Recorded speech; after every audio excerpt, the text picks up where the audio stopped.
Hello and welcome to this course on working capital management. We have been discussing so far on what are the components of the working capital, what are the benefits of managing different type of components, what are the benefit and cost of high inventory, low inventory, account receivable, cash and credit payables. And then we also discussed what are the different type of working capital policies and requirements under the different circumstances, what is the cash conversion cycle and how the company can use it to use its business model to influence the working capital requirements. Now in this section we are going to look at more about the individual components of working capital to understand really how it should be managed. So the first component definitely is going to be the trade credit, which is also called account receivable.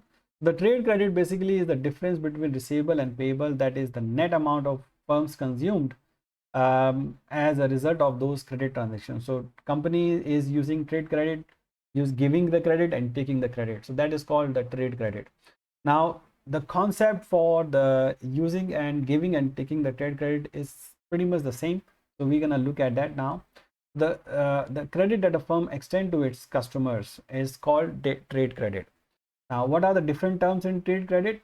Usually there are terms like 210 net 30. So what is the meaning of that?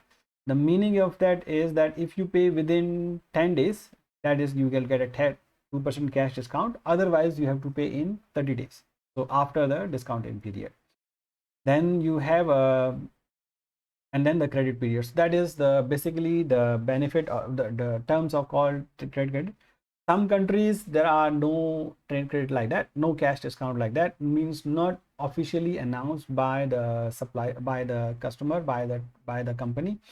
It's just say okay, you need to pay 30 days, so there is no cash discount, but the company may issue like special offers to get the cash discounts.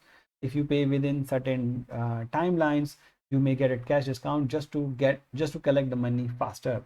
However, in some countries the companies they offer immediately that if you pay within this, you will get a certain discount. If you pay after this, you will not get any discount, but you can pay up to 30 days. So that is the meaning of this trade credit term.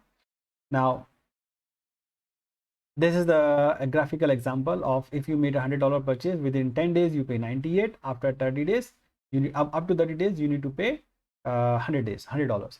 So either you pay on 10th day to get a cash discount, or you pay on 30th day. There is no point in paying on 15th day, 20th day, or 12th day, or 17th day. Why? Because you are not taking any advantage of anything. You are not taking the cash discount advantage by paying them on 10th day or 9th day, and you're also not taking the advantage of the full credit limit, which is up to 30 days without, because you're not getting any benefit by paying earlier, right? So either you pay on 9th or 10th day, or you pay on 29th and 30th day, not before that, right? So that is the one principle in managing the trade credits. Similar way, when you are giving the credit, I mean, then you also need to say okay, if you in order to entice the customers to pay you faster, you may need to offer a very good credit discount, very good cash discount. So how do we calculate the cash discount, how much it should be? We're going to look at with the help of an example. So the trade market and market friction. So what is the market friction? There is a cost of the trade credit. You have to understand that, and it's calculated by equalized annual rate. So the way to calculate the equalized annual rate is, the formula is 1 plus r to the power n minus 1. So that becomes the annual rate because you are giving 2% discount for 10 days credit or 10 days cash discount, right? So that is not annualized rate. So we need to say okay, how much is the annualized rate, what is the benefit of doing it? So we're going to look at the example to really understand it. So let us say your firm is purchasing goods from its supplier in terms of 150 net 40. So what is the meaning of this? Your meaning of what is the effective annual cost of your firm if you want to choose that not to take the advantage of trade discount offer? So how much you are actually losing, right, by not taking the cash discount? So if you pay in 15 days, you get 1% discount, right? If you, let's say you make $100 purchase you will be able to get one. You need to pay $99 in 15 days. Otherwise, you have to pay $100 in 40 days. So basically, what you are doing is you are using this $1 for 25 days, because you can pay now. Definitely you will not pay now. Yeah, you will pay only on the 15th day.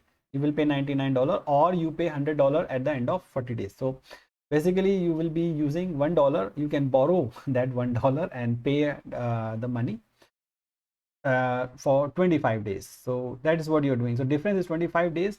You could borrow $99 for 25 days and pay at the 48 days. So what is the annual rate of return? So normally you are getting a annualized rate of 25 days. So the interest, so this is how you will calculate, because your interest saving is 1/99%. So you are basically giving 1.01% interest for 30 days, right? So there are 306, there are 14 cycles in which you are using this rate. 14.6 cycles.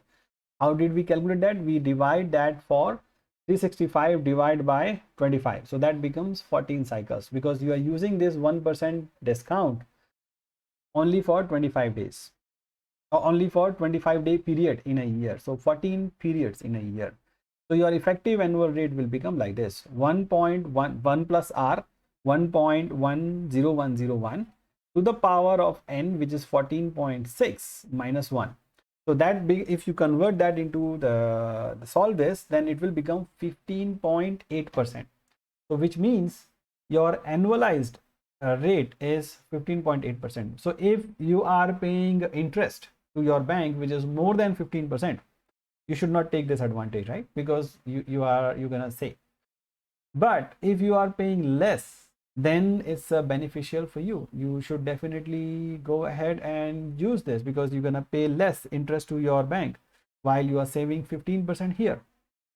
So that's how we look at the similar way. You need to see from your supply, from your customers, how much is the market rate. If the market rate of normal credit in your industry is, let's say, 20%, if you offer 22% discount like this, for cash discount, then it will be attractive for your customers to pay you in advance, especially when you are paying much higher interest rate. If you are not paying that much of interest rate, then you don't need to offer it. But this is how you can look at it.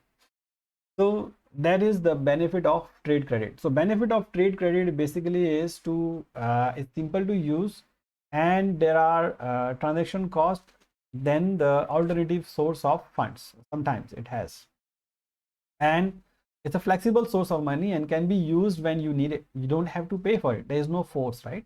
You are using it only when you need it, when you have extra funds. Plus it gives only source of funding to the firm, because they are not able to go to the market, they are not able to go to the bank for using it. So they have only this way to use the funds. And usually the firms use trade credit because it's compared to the secured loan, is because it's cheaper, and plus it's faster to get, and there is an indirect way to get the lower prices to only to certain customers. And also maybe doing the business, because of the business relationship, it may be more better for them, and because the long-term relationship, the companies understand each other, they can trust each other, so that's why they give the credits. If we have not done the business with the company in the past, usually you will not give an advance, or you will not give an credit immediately. You will put them on the cash discount, or on a cash payment basis for some time, until you really trust them. Because if you give the credit to everybody, you will have a very high bad debt, trust me. So in that case, if the buyer defaults, definitely supplier can maybe able to reseize the inventory as a collateral. Normally the trade credits are not with collateral, so it may not help that much.